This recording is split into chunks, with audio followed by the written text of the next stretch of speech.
welcome to my YouTube channel Smart Study with Agnay. Today I am here to teach you class 10 chapter 1st Geography part 1st. Okay तो आज हम यहाँ पे आए हैं geography का चैप्टर नंबर 1 डिस्कस करने के लिए रिसोर्सेज एंड डेवलपमेंट। ओके तो आज हम इसका डिस्कशन करेंगे पार्ट 1st। ठीक है, एक्चुअली आप लोगों को पता होगा रिसोर्सेज क्या होते हैं।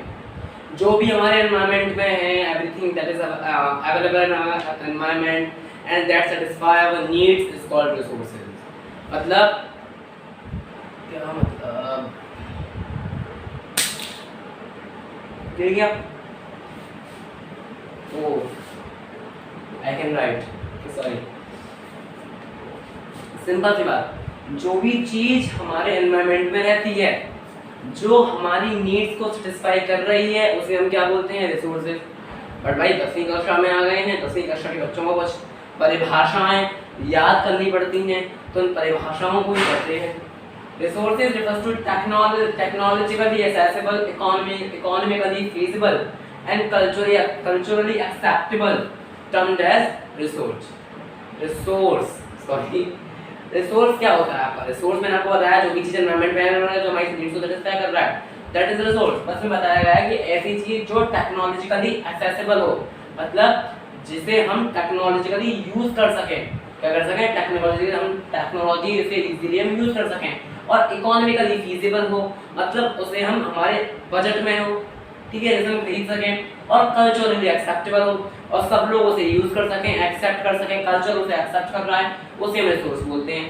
ठीक है, तो भाई रिसोर्स होता है। तो ये तो हो गया कि रिसोर्स की प्रॉपर डेफिनेशन। अगर हम बात करें रिसोर्स का थोड़ा डीप में जाके, तो डीप में हम बात करें ये क्या है आपका जो रिसोर्स है, वो रिसोर्स क्या है? Process of transformation of things available in our environment involves an interdependent relationship between nature, technology and solutions. आपका ह्यूमन बीइंग क्या करता है? इंटरैक्ट करता है टेक्नोलॉजी के साथ। ठीक है, टेक्नोलॉजी के साथ, सॉरी, नेचर के साथ इंटरैक्ट करता है थ्रू टेक्नोलॉजी। ठीक है, और वो क्या क्रिएट करता है? और वो करता है इंस्टीट्यूशंस को क्रिएट करता है इकोनॉमिक डेवलपमेंट के लिए। सिंपल सी बात, मैं नेचर के साथ क्या कर रहा हूँ? इंटरैक्ट कर रहा हूँ थ्रू टेक्नोलॉजी, और क्या क्रिएट कर रहा हूँ? इंस्टीट्यूशंस बना रहा हूँ। ठीक है, तो वो क्या है आपका? ये क्या है? इंटरडिपेंडेंट है, एक दूसरे के ऊपर निर्भर है। अगर हम बात करें आपकी फर्दर स्टडीज की, तो आपके रिसोर्सेज हैं, हम खुद ह्यूमन बीइंग्स भी एक रिसोर्स हैं। हम भाई कैसे रिसोर्स हैं? अब इसकी बात करें तो रिसोर्सेज क्या है? एक ह्यूमन एक्टिविटी, हम खुद रिसोर्सेज हैं। मैंने आपको बताया कैसे, क्योंकि हम क्या करते हैं,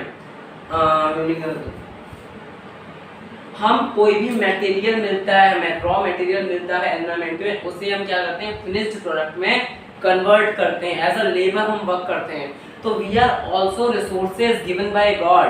हम भी एक रिसोर्सेज हैं जिन्हें यूज किया जाता है, हम भी अपने आप को यूज करते हैं ना। तो सेम है, आपका यही बताया गया है कि ह्यूमन बीइंग भी आपका एक रिसोर्स है, बिकॉज वो क्या है? वो आपका मतलब रॉ मटेरियल को ट्रांसफॉर्म करता है आपका किसमें? फिनिश्ड प्रोडक्ट्स में। अब बात करते हैं आपके रिसोर्सेज और कैटेगराइज्ड एज।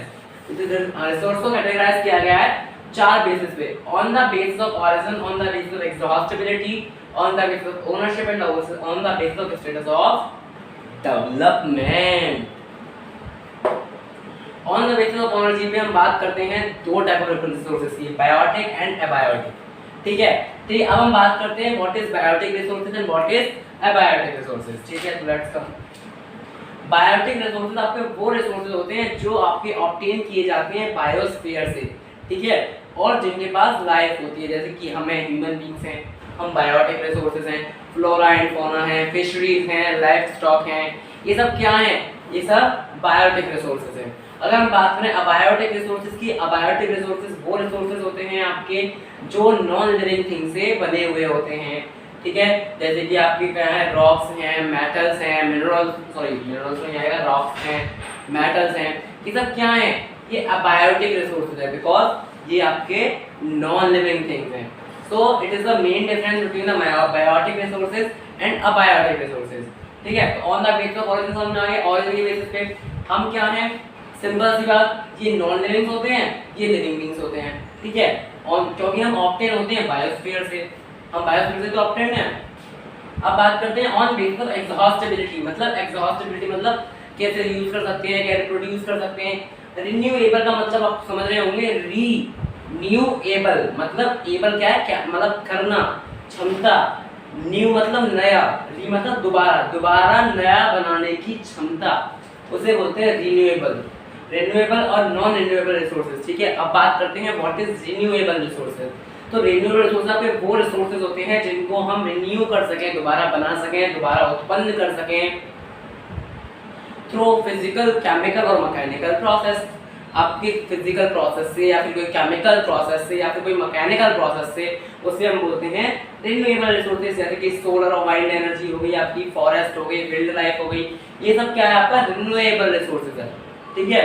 हम इन्हें क्या कर सकते हैं, आपके जो रिन्यूएबल रिसोर्सेज हैं आपके फर्दर क्लासिफाई किए गए हैं दो रिसोर्सेज में, that the name is continuous resources और फ्लो रिसोर्सेज, ठीक है। तो इनकी बात इसमें नहीं दे रखी है, तो हम आगे डिस्कस करेंगे। अब बात करते हैं नॉन रिन्यूएबल रिसोर्सेज की, ठीक है। नॉन रिन्यूएबल रिसोर्सेज पे वो रिसोर्सेज होते हैं जिनको हम दोबारा रिन्यू नहीं कर सकते, जो एक बार यूज करने के बाद खत्म हो जाते हैं और उनको बहुत सालों लगते हैं दोबारा बनने में। Example coal and petroleum, simple सी बात, ठीक है। सम ऑफ द रिसोर्सेज मतलब these occur over a very long geological time, minerals and fossil fuels are example of such resources। कहाँ जा रहे हैं, ठीक है। ये रिसोर्सेज बहुत सारे टाइम लेते हैं। अब बात करते हैं on the basis of ownership. Ownership के बेसिस पे देखा जाए तो there are four type of resources, individual, community, national, international resources. Individual, community, national, international, ठीक है। तो there are four type of resources. First we talk about individual resources. Individual resources वो resources होते हैं जो कि एक पर्टिकुलर पर्सन के पास होते हैं। जैसे सपोज कीजिए मैं एक फार्मर हूँ, मेरे पास मेरा एक पर्टिकुलर लैंड है, तो दैट माय इंडिविजुअल रिसोर्स, वो मेरा क्या होगा, अपना रिसोर्स होगा। बहुत सारे ऐसे फार्मर्स हैं जिनको लैंड अलॉट की जाती है जो कि गवर्नमेंट उनको देती है, ठीक है। विलेजेस में बहुत सारे ऐसे लोग होते हैं जिनके पास there are people with land ownership but there are many one land. बहुत लोग लैंडलेस होते हैं, अर्बन लोग हैं जिनके पास प्लॉट होते हैं, हाउसेस होते हैं, अपने अपने प्रॉपर्टीज होती हैं, ठीक है। आपके पैस्चर लैंड्स वो ये आपके अपने अपने पाउंड्स हैं, पॉन्ड्स हैं, ठीक है। तो ये सब क्या है आपके इंडिविजुअल रिसोर्स हैं। एक पर्टिकुलर पर्सन जो भी अपने पास रिसोर्स रखता है, particular person owned a particular resource is called individual resource. हम उसे बोल सकते हैं कोई एक व्यक्ति के पास, एक इंडिविजुअल व्यक्ति के पास अपना कोई प्राइवेट रिसोर्स है, that is known as individual resource. Community resource वो रिसोर्सेज होते हैं, सिंपल सी बात, जिन्हें कम्युनिटी यूज कर सके। जैसे अब हम सिटी में बात करें तो आपके पब्लिक पार्क हो गए, ठीक है, आपके प्लेग्राउंड हो गए, आपके पिकनिक स्पॉट्स, आपके पिकनिक हो गए, स्पोर्ट्स का जो मैदान होता है ग्राउंड वो हो गया, ठीक है। आपके ब्यूरियल ग्राउंड हो गए गाँव में, विलेज में, मतलब जहाँ दफनाया जाता है, ठीक है। आपके ग्रेजिंग ग्राउंड जहाँ भैंस जो गाय वाय चलती हैं, ठीक है, वो आपके कम्युनिटी रिसोर्सेज में आ गए।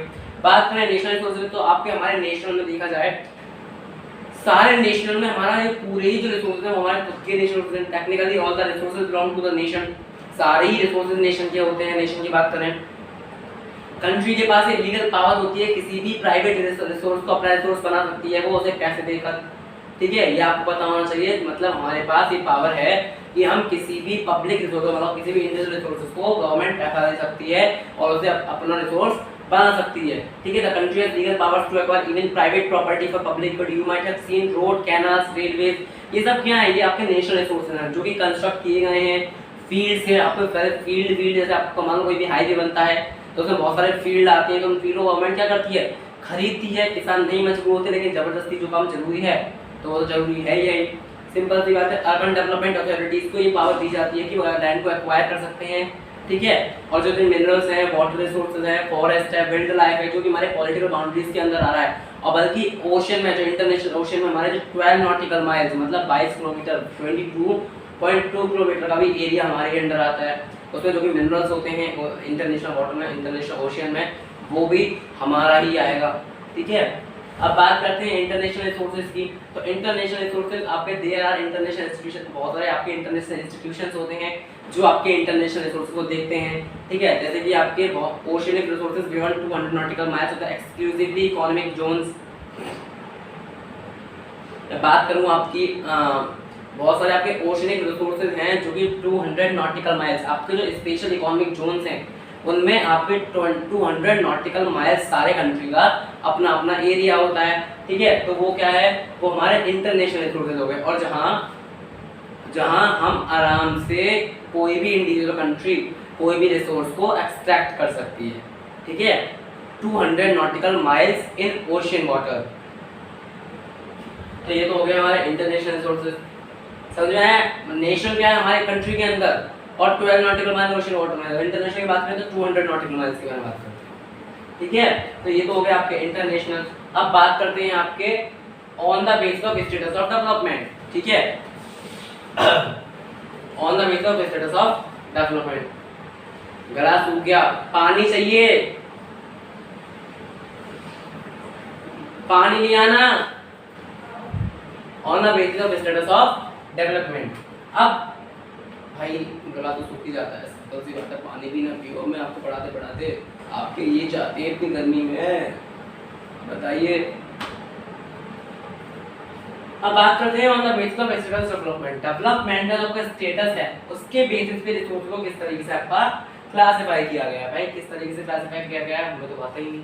तो पहले हम बात करते हैं पोटेंशियल रिसोर्स की। पोटेंशियल रिसोर्स आपके वो रिसोर्सेज होते हैं जो कि एक रीजन में मिल गए हैं लेकिन हमें उन्हें यूटिलाइज करना अभी तक नहीं आता है। जैसे कि आपके राजस्थान में और गुजरात में बहुत सारी विंड और सोलर एनर्जी है, विंड और सोलर एनर्जी है, लेकिन हमारे पास इतना टेक्नोलॉजी नहीं है कि हम उसे डेवलप कर सकें और यूज कर सकें, ठीक है। तो बट सो फार अभी तक वो डेवलप ही नहीं किए गए, तो उनको बोलते हैं पोटेंशियल रिसोर्स। हमारे पास पोटेंशियल ही नहीं है हम रिसोर्स यूज करने के लिए।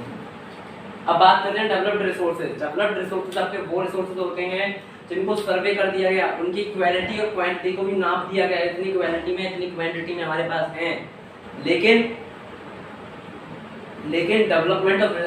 इनका जो डेवलपमेंट है वो रिसोर्सेज का वो डिपेंड है टेक्नोलॉजी के ऊपर, और जो कि टेक्नोलॉजी के लिए डिपेंडेंट है। जब हमारे पास टेक्नोलॉजी आएगी जब हम रिसोर्सेज को यूज कर सकते हैं। एक क्या है, हमारे पास टेक्नोलॉजी नहीं है, दूसरे भी कुछ इसी तरीके के हैं, ठीक है। अब हम बात करें आपके स्टॉक रिसोर्सेज, जैसे कि आपके materials in the environment which have the potential to satisfy human needs but human need to have the appropriate technology to access these.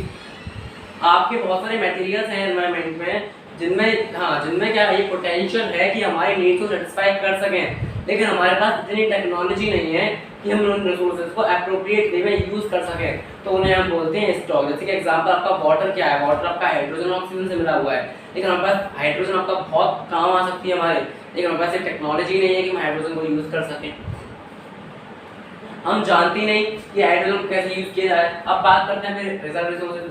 Reserve resources आपके वो रिसोर्सेज होते हैं जिनको हम बचा के रखते हैं, subset of the stock which can be put into use with the help of existing technical how no but their use has not been started। हमें पता है कैसे यूज करना है लेकिन अभी तक हमने यूज करना स्टार्ट नहीं किया है। जैसे अपन रिवर वाटर है, ठीक है, उसमें बहुत ज़्यादा यूज कर सकते हैं, लेकिन अब तब भी हम उसे भी सेव करके रखते हैं आने वाले फ्यूचर के टाइम में। तो ये तो है आपके रिसोर्सेज, ठीक है। अब बात करते हैं अगला नेक्स्ट टॉपिक है डेवलपमेंट ऑफ। तो चलिए गाइस शुरू करते हैं डेवलपमेंट ऑफ रिसोर्सेज। अब हम बात करेंगे आपकी रिसोर्सेज का डेवलपमेंट। सिंपल सा टॉपिक है, हम बात कर रहे हैं आपके रिसोर्सेज क्या हैं, बहुत जरूरी हैं आपकी ह्यूमन सर्वाइवल के लिए, और साथ साथ आपकी हमारी जो क्वालिटी ऑफ लाइफ है उसे मेंटेन करने के लिए। लेकिन हम रिसोर्सेज को इस तरीके से यूज करते हैं कि जो रिसोर्सेज हैं वो क्या हो रहे हैं, बहुत ज़्यादा इनडिस्क्रिमिनेटली यूज हो रहे हैं, जिसकी वजह से बहुत सारी प्रॉब्लम्स क्रिएट हो रही हैं, ठीक है। तो पहली प्रॉब्लम क्या है, पहली प्रॉब्लम आपकी ये है कि जब रिसोर्सेज को इनडिस्क्रिमिनेटली यूज करेंगे तो उससे क्या होगा, हमारे जो रिसोर्सेज हैं वो खत्म हो जाएंगे। Depletion of resources for satisfying the greed of few individual. आपके जो रिसोर्सेज हैं उनकी जो मात्रा है, उनकी जो क्वांटिटी है वो कम हो जाएगी, क्योंकि उन्हें जो कुछ फ्यू इंडिविजुअल्स जो लोग हैं वो उन्हीं के लिए यूज होंगे केवल। मतलब कुछ लोग हैं जिनके पास पैसा है, सारे रिसोर्सेज खरीद लिए, उनकी इच्छाएं पूरी नहीं हो रही हैं, तो कुछ लोगों की ग्रीड की वजह से, जो ग्रीडी लोग होते हैं उन ग्रीडी इंडिविजुअल्स की वजह से आपका जो डिप्लीशन है रिसोर्सेज का वो कम हो जाएगा, रिसोर्सेज कम हो जाएंगे, ठीक है। तो पहला तो ये प्रॉब्लम क्रिएट हो गई। दूसरी प्रॉब्लम क्या है कि आपके ना रिसोर्सेज कुछ लोगों के पास काफी सारे रिसोर्सेज हैं, कुछ लोगों के पास कम रिसोर्सेज हैं, तो इससे क्या होगी, आपकी सोसाइटी में पुअर और रिच की थिंकिंग क्रिएट हो जाएगी। थर्ड टॉपिक क्या है आपका इनडिस्क्रिमिनेट एक्सप्लॉइटेशन होगा, तो इससे क्या होगा आपका ग्लोबल इकोलॉजिकल क्राइसिस हो जाएंगे आपके। ग्लोबल क्राइसिस जैसे कि आपकी ग्लोबल वार्मिंग हो गई, एनवायरमेंटल पॉल्यूशन हो गया, ओजोन लेयर डिप्लीशन हो गया, ठीक है, लैंड डिग्रेडेशन हो गया, ये सारी प्रॉब्लम क्रिएट हो जाएंगी इन। तो इसकी वजह से हमें सबसे पहली चीज क्या है इक्विटेबल डिस्ट्रीब्यूशन ऑफ रिसोर्सेज, मतलब रिसोर्सेज का इक्विटेबल डिस्ट्रीब्यूशन सबसे जरूरी होना चाहिए, ठीक है। इसमें क्या है if the present trend of resources depletion by few, अगर मान लीजिए कुछ लोग कुछ रिसोर्सेज को कंप्लीटली यूज कर लेते हैं, ठीक है, तो देन आपके जो प्लानेट है उसके लिए खतरा हो जाएगा। तो इसके लिए पहले हमें क्या करना पड़ेगा, सबसे मेन चीज क्या है इक्विटेबल डिस्ट्रीब्यूशन हो, और उसके लिए हमें पहले रिसोर्सेज की प्लानिंग करनी पड़ेगी, ठीक है। तो रिसोर्स प्लानिंग पे आने से पहले मैं आपको एजेंडा 21 का थोड़ा सा बारे में बताऊंगा और रियो डे जेनेरियो के बारे में थोड़ा समझाऊंगा, जो कि अर्थ समिट हुई थी आपकी ब्राजील में 1992 में,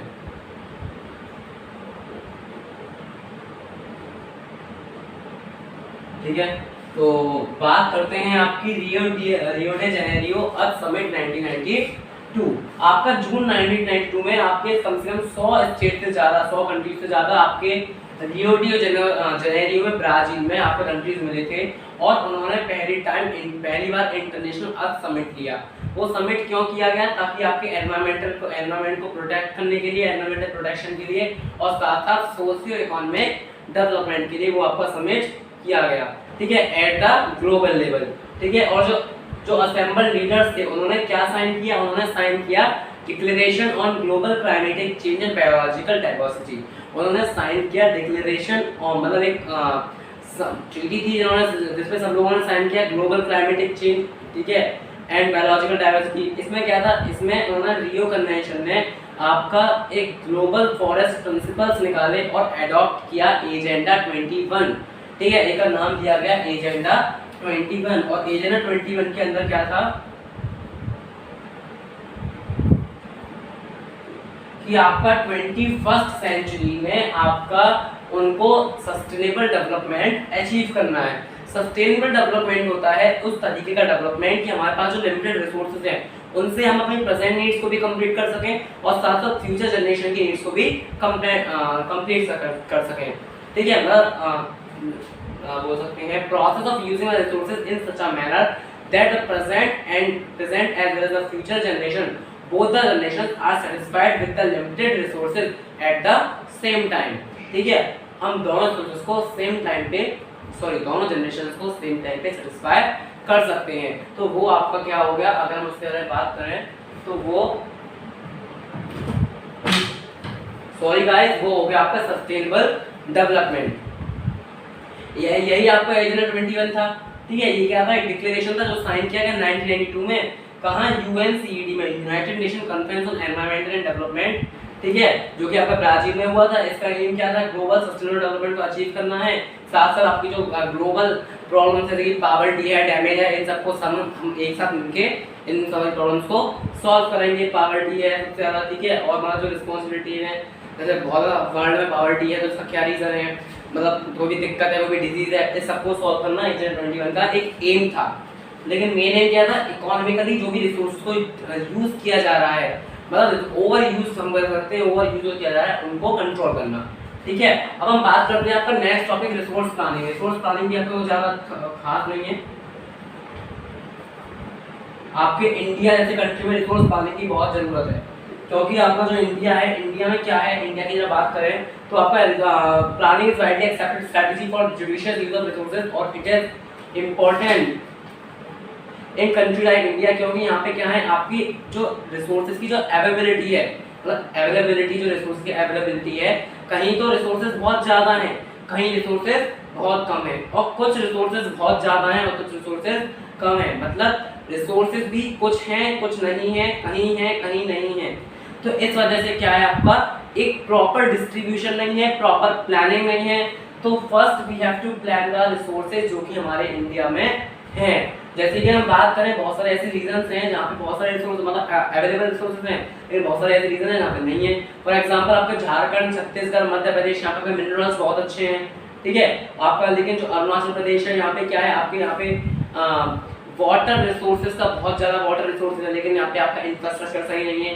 वहीं राजस्थान में इंफ्रास्ट्रक्चर अच्छा है तो पानी की कमी है, ठीक है। साथ साथ लद्दाख है, लद्दाख में रिसोर्सेज अच्छे हैं, ठीक है। यहाँ पे आपके क्या है, बहुत सारे बोल सकते हैं,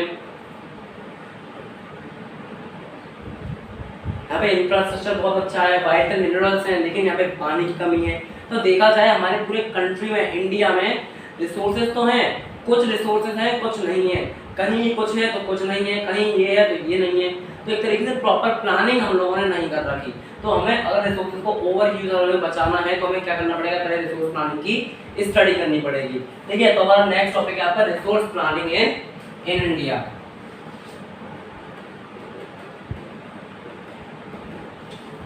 अब रिसोर्स प्लानिंग करने के लिए सबसे पहले काम हमें क्या करना पड़ेगा, सबसे पहला काम हमें करना पड़ेगा identification and inventory of resources across the reasons of territory. हमें आइडेंटिफाई करने पड़ेंगे कहाँ कौन से रिसोर्सेज हैं। इसके लिए हमें क्या करना पड़ेगा, हमें मैपिंग करनी पड़ेगी, हमें सर्वे करने पड़ेंगे, ठीक है। क्वालिटेटिव और क्वांटिटेटिव इन्फॉर्मेशन की जरूरत पड़ेगी हमें जानना है ना कि कहाँ कौन से रिसोर्सेज हैं कौन से नहीं है। सेकंड थिंग क्या है, हमारे पास एक प्लानिंग स्ट्रक्चर होना चाहिए जो कि हम अपने प्लान्स में इम्प्लीमेंट कर सकें, ठीक है। उसके लिए हमें क्या चाहिए, टेक्नोलॉजी चाहिए, स्किल्स चाहिए, साथ साथ इंस्टीट्यूशनल सेटअप का पूरा काम चाहिए होगा। हमें प्लानिंग के लिए इंस्टीट्यूशंस चाहिए जहाँ अपना काम कर सकें। थर्ड चीज़ हमें क्या चाहिए, हमें मैच करने हैं resource development plan with overall development plan. आपके जो भी डेवलपमेंट प्लान चल रहे हैं उनसे रिसोर्स डेवलपमेंट प्लान कितने कोऑपरेट कर रहे हैं, क्या कमी है क्या नहीं है। तो इस रिसोर्स प्लानिंग के लिए आपके 3 पॉइंट है, तीनों पॉइंट आप लिख सकते हैं। पहला पॉइंट क्या है, आइडेंटिफिकेशन करना पड़ेगा। दूसरा क्या है, आपको प्रॉपर स्ट्रक्चर इंप्लीमेंट करना पड़ेगा, ठीक है, आपका एक प्लानिंग स्ट्रक्चर चाहिए। और थर्ड पॉइंट क्या है, आपको रिसोर्सेज डेवलपमेंट का जो प्लान है उसे आपको क्या करना पड़ेगा, कंपेयर करना पड़ेगा ओवरऑल डेवलपमेंट प्लान से। इससे क्या होगा, इंडिया ने बहुत सारे एफर्ट्स किए हैं अचीव करने के लिए। 5 ईयर प्लान जो इंडिया बनाता है उसमें इंडिया क्या अचीव करने की कोशिश करता है, जो भी रिसोर्स की कमी है उन्हें अचीव करने की इंडिया पूरी कोशिश करता है, ठीक है। और availability of resources necessary condition, मतलब मेरा, लेकिन आपके कहीं भी रिसोर्स का अवेलेबल होना ये क्या है, एक नेसेसरी कंडीशन है किसी भी कंट्री का डेवलपमेंट होने के लिए, ठीक है। अगर हमारे रिसोर्सेज ही नहीं है तो किसी भी कंट्री का डेवलपमेंट होना भी मुश्किल है। अगर मान लीजिए अब हमारे इंडिया में बहुत सारे ऐसे रीजन्स हैं, बैकवर्ड एरिया जहाँ पे रिसोर्सेज बहुत अच्छे हैं लेकिन डेवलपमेंट नहीं, जिसकी वजह से रिसोर्सेज आपकी प्रॉपर यूज नहीं हो पाते। बहुत सारे डेवलप्ड एरियाज हैं लेकिन वहाँ पे रिसोर्सेज नहीं है, तो ऐसे डेवलप्ड एरियाज का क्या फायदा। तो एक तरीके से अनइक्विटेबल चीजें हैं, सबको प्रॉपर मेथड में प्रॉपर प्लानिंग में आना पड़ेगा ताकि जब आपका काम ढंग से हो पाएगा। तो सेम है, अगर देखा जाए कि डेवलप्ड एरिया में भी रिसोर्सेज होने चाहिए, इन जहाँ रिसोर्सेज है वहाँ पे जो एरिया है बैकवर्ड एरिया है उसे भी डेवलप होना चाहिए। एक तरीके से मतलब जो चीज़ें अधूरी हैं उन्हें कंप्लीट करना है हमको, ठीक है, because we have to achieve का क्या अचीव करना है हमें, जो रिसोर्सेज ओवर यूज हो रहे हैं उनको कम करना है। तो रिसोर्स प्लानिंग के लिए आपसे बात पूछी जाए तो आप तीनों पॉइंट्स जो मैंने आपको बताए हैं वो तीनों लिखेंगे, दैट इज इनफ, ठीक है। अब हम बात करते हैं आपके हिस्टोरियंस हैं, मतलब आपको जो कॉलोनीज बताती है पुराने टाइम पे जो लोग रहते थे, आपके जो बाहर के लोग आए उन्होंने क्या किया, जो अंग्रेज थे, अंग्रेज जो फॉरेनर्स आए उन्होंने क्या किया, फॉरेनर्स ने वहीं डेवलपमेंट किया जहाँ से उनको हेल्प मिलती थी रिसोर्स एक्सट्रैक्ट करने में, जहाँ से उन्हें लगता था भाई यहाँ रिसोर्स रिसोर्सेज कर सकते हैं, यूज कर सकते हैं, एक्सट्रैक्ट कर सकते हैं, वहाँ उन्होंने डेवलपमेंट किया, ठीक है। इससे क्या होगा, उस एरिया का डेवलपमेंट हो गया लेकिन वहाँ से हमारे रिसोर्सेज भी गायब हो गए, ठीक है। और जो बाकी एरियाज थे जिनका वो डेवलपमेंट नहीं कर पाए, जिनका वो रिसोर्सेज पता नहीं कर पाए, ना वहाँ कोई डेवलपमेंट। तो एक तरीके से देखा जाए हमारा जो इंडिया था वो एक टाइम पे गोल्डन वर्ल्ड बोला जाता था, but at right now India में आपकी बहुत सारी प्रॉब्लम क्रिएट हो रही हैं, ठीक है। इंडिया में आपको कोई रिसोर्सेज का कोई कुछ भी नहीं, ठीक है, ओवर यूटिलाइजेशन रिसोर्सेज का हो रहा है, ठीक है। तो हम बात करें तो आपका कॉलोनीज में मेन टॉपिक आपका यही है।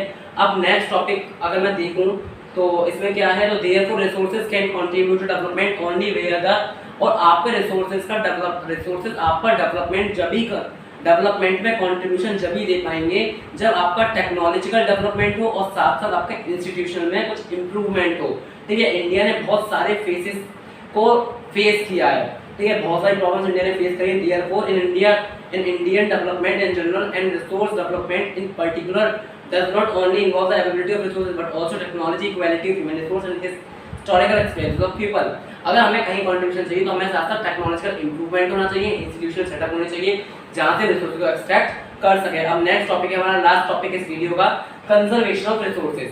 ठीक है। कंजर्वेशन रिसोर्स में स्टडी करेंगे आपको जो रिसोर्स है उन्हें किस तरीके से कंजर्व करना है। तो रिसोर्सेज आपके क्या है, बहुत किसी भी एक्टिविटी के लिए बहुत इंपॉर्टेंट है, डेवलपमेंट के लिए बहुत जरूरी है, लेकिन आपका इरेशनल कंजप्शन, आपका ओवर यूटिलाइजेशन रिसोर्स करते हैं, जिसकी वजह से क्या होता है, आपका सोशल, इकोनॉमिक और एनवायरमेंटल प्रॉब्लम्स क्रिएट हो जाती हैं, ठीक है। और इन सारी प्रॉब्लम्स को ओवरकम करने के लिए रिसोर्सेज कंजर्वेशन का बहुत resource conservation at various level is so important. हमें क्या करना है, रिसोर्सेज को कंजर्व करना है एट वेरियस लेवल, क्योंकि ये हमारे लिए बहुत इंपॉर्टेंट है। गांधी जी ने हमारे लिए क्या बोला, गांधी जी ने एक बात भी कही है आपकी, गांधी ने बताई there is enough for everybody's need and no for anybody's greed. Gandhi ji ने बोला कि सबकी आवश्यकताओं के लिए तो बहुत है, there is a lot of for everyone needs, लेकिन किसी की इच्छाओं के लिए पूरे रिसोर्सेज नहीं है, ठीक है।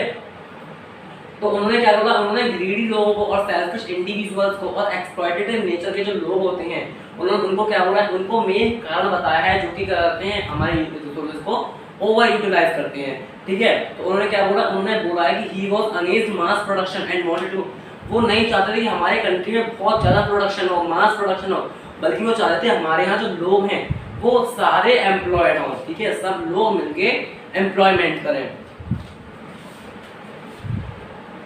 ठीक है, आपका ये चैप्टर आज यहीं तक हम स्टडी करेंगे, ठीक है। अगर आपको मेरी वीडियो पसंद आ गई तो please like my video and please subscribe my channel, अभी तक अगर आपने सब्सक्राइब नहीं किया है, ठीक है, and press the bell icon to get the new latest notifications, ठीक है, फ्रॉम माय साइड। आपको अगर